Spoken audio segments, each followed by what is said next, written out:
Erik. It's It's time to get dressed. You gonna put your shirt on? You ready? Erik, pull your shirt. Good boy. Put your sleeve in. Nice. Well, Erik is soon to be 22 years old. He was diagnosed with autism and ID back in November of 1999, so nearly 20 years ago.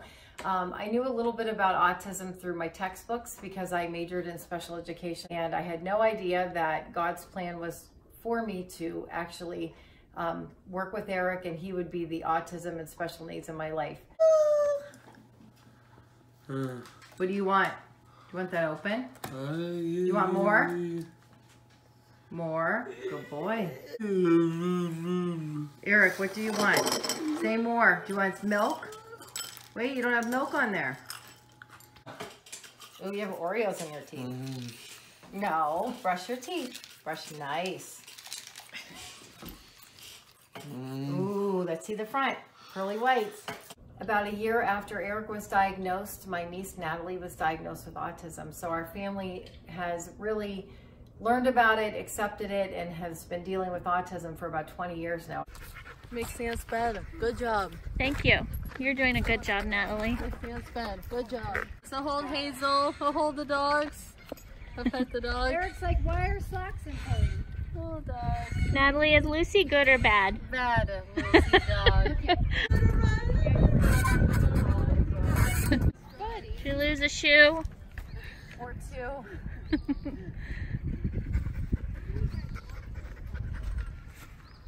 The story that really sticks out in my mind, at the time it wasn't funny, but it is now. Erik was probably about, I don't know, 4 or 5 years old. No, I'd say 5 or 6 years old.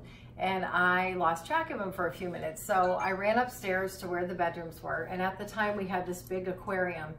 His little brother had goldfish, and his one goldfish name was Mike, and it was a beautiful orange fantail. And I thought Erik was looking in the fish tank, but when Erik turned around, he actually had the fin of the goldfish coming out of his mouth, and Erik ate Mike.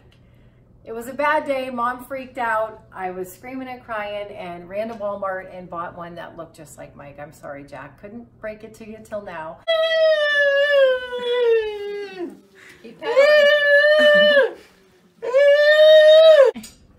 So autism definitely has its gifts. It's taught our family compassion and patience and understanding, but it also has its moments of pure frustration, because now that he's such a big guy, he's almost 6 foot tall, 22 years old, but he is basically a 2-year-old in a man's body.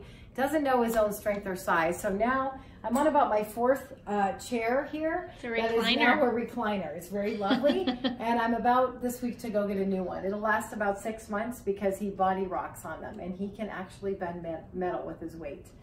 Zombie walk.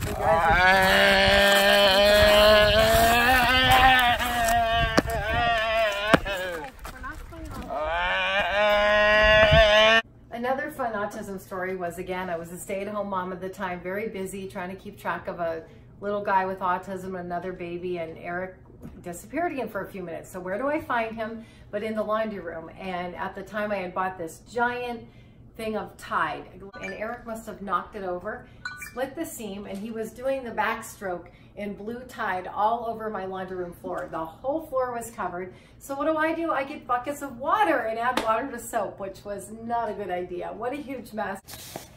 I want McDonald's. Well, what do you want to get at McDonald's? Button text. What do you want there? What are you going to eat at McDonald's? What do you want? I want cheeseburger. Many times throughout the 20 years, I've asked God, why? Why Erik? Why us? But really, when you think of the blessings and you realize that God definitely has a plan for him and for me, there's a lot more peace that comes from it. Isaiah 55:8-9. For my thoughts are not your thoughts, neither are your ways my ways, declares the Lord.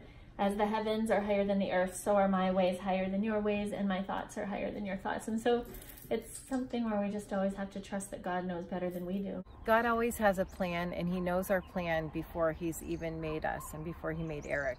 In Psalm 139:13, it reminds us that we are knitted in our mother's womb and we are fearfully and wonderfully made.